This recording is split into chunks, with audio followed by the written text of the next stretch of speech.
Our last principle of the Constitution is the idea of federalism. And this shouldn't really come as a surprise to anybody. We've talked about this before.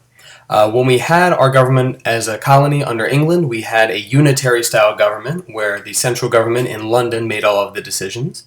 As soon as we broke away after the Revolutionary War, we became a confederal government. This is when the states had all the power and the central government had very little power.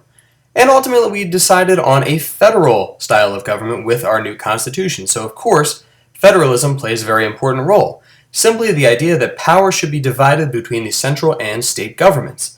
However, it is important to remember that this does not guarantee a perfect balance.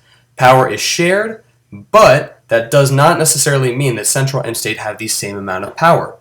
So the way federalism works here in America is that, some things are only abilities that the federal government in Washington, D.C. has. Certain things states are not allowed to do.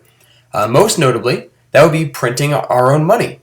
So only the Federal Reserve can create Federal Reserve notes. The Federal Reserve operates in a bunch of different states, but they're centrally headquartered in Washington, D.C.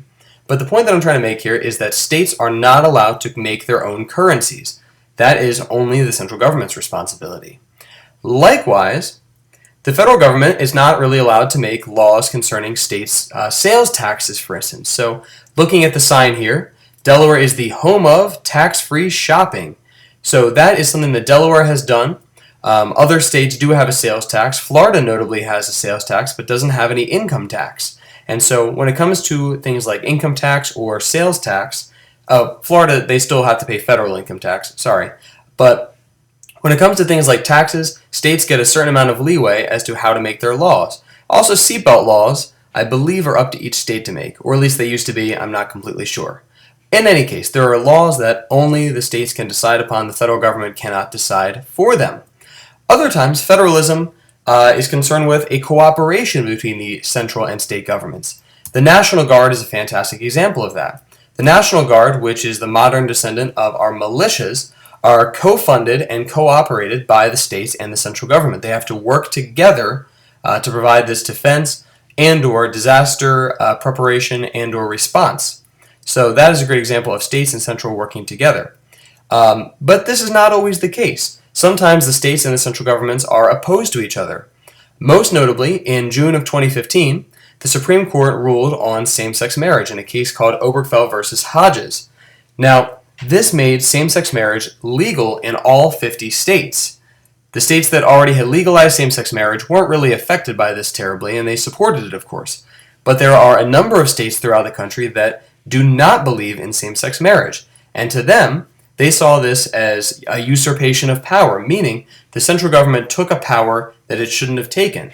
They believe, and they still believe, that an idea like same-sex marriage should be left up to every state to decide. So there are sometimes conflicts between the states and the central government. Central government can rule one way, states don't necessarily agree, or vice versa. When we have our class on federalism, we're going to specifically talk about the issue of marijuana legalization.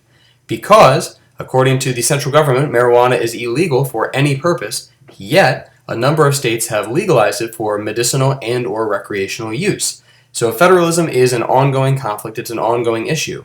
And that is the last of our principles of the Constitution. Please do let me know if you have any questions about these principles, and when we come to class, we're going to try to find examples of these principles throughout the Constitution. So thank you so much for watching these videos. I hope they were enjoyable, and have a good day.